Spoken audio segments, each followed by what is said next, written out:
Par ce diaporama, je vais vous présenter le rôle du chef d'agrès feu de forêt, ainsi que les règles de sécurité à observer lors de ces interventions. Votre rôle est de commander un camion-citerne feu de forêt, soit en qualité de COS isolé, si vous êtes le seul agrès, ou en attendant l'arrivée du chef de groupe, soit de manière intégrée à un GIF, le groupe d'intervention feu de forêt. Comme pour toute mission de sapeur-pompier, vous devrez préserver les personnes, les biens et l'environnement. Lors de votre analyse de zone, vous veillerez à bien mettre en sécurité les éventuelles personnes présentes, puis à protéger les points sensibles, maisons ou autres infrastructures, et enfin, à limiter la propagation du sinistre pour préserver l'environnement. Vous assurerez également les différentes missions qui vous sont confiées par le chef de groupe. Tout ceci en veillant de façon permanente à la sécurité de vos personnels et matériels. En parlant de sécurité, commençons par la sécurité individuelle. La chaleur est votre pire ennemi. Les feux de forêt interviennent essentiellement l'été et en période caniculaire. De plus, vos EPI sont isolants thermiquement. Il est donc essentiel de s'hydrater régulièrement, sans attendre d'avoir soif. C'est la seule façon efficace de réguler votre température corporelle. Soyez également attentif à votre forme physique. Gardez à l'esprit que lorsque l'on est fatigué, on est moins vigilant et on prend des risques supplémentaires. Parfois par flemme de faire les choses de manière conforme.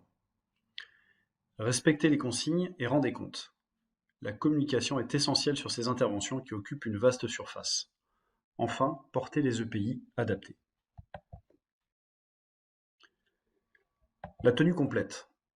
Elle est composée du casque avec les lunettes ajustées de manière à protéger les yeux des fumées et des escarbilles, la cagoule, les gants de feu, la tenue de service et d'intervention avec la veste de feu et le surpantalon. Pour les renforts, vous serez également doté d'une cagoule de fuite et d'un poncho.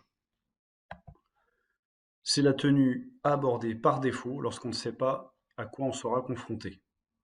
Elle est indiquée pour les attaques avec fort rayonnement, pour effectuer aussi des lignes d'appui ou des défenses de points sensibles, où vous êtes statique et un feu violent va vous arriver dessus. Notez que le COS est le responsable de la sécurité de l'intervention. C'est donc à sa diligence que le choix de la tenue est effectué, donc veillez à respecter les consignes.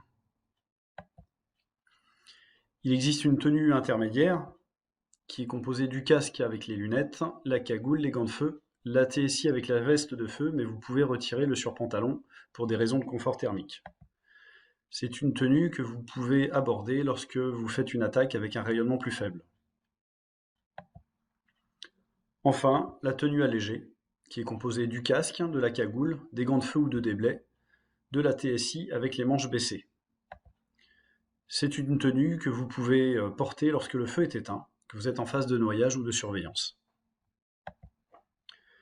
Concernant la sécurité collective, vous êtes une équipe, et plusieurs paires d'yeux valent mieux qu'une seule.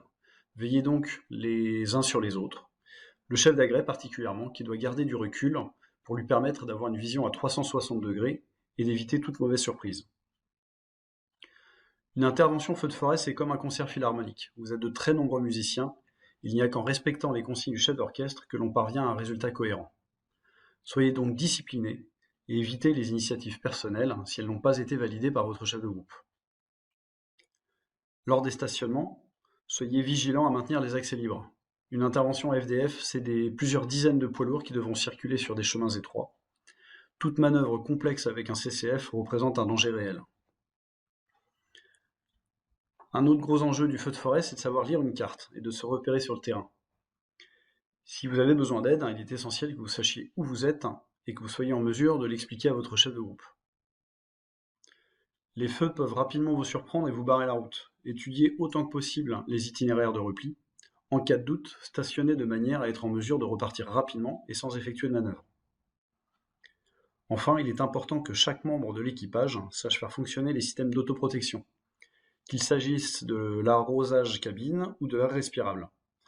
Il en va de même pour les procédures de détresse sur Antares. Sachez vous en servir, aussi bien sur le BER que sur le TPH. Cette vidéo vous illustre le dispositif d'autodéfense du groupe. C'est une manœuvre qui consiste à se rassembler de manière compacte autour du VLHR, puis de créer une bulle d'eau autour du groupe le temps que le feu passe. Vous serez amené à réaliser cette manœuvre lors de votre formation pratique.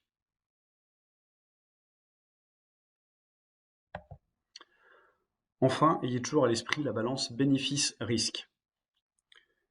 Il n'y a aucun bénéfice à risquer la vie d'un équipage pour sauver les arbres ou même une maison. En cas de doute, abstenez-vous. Bonne formation.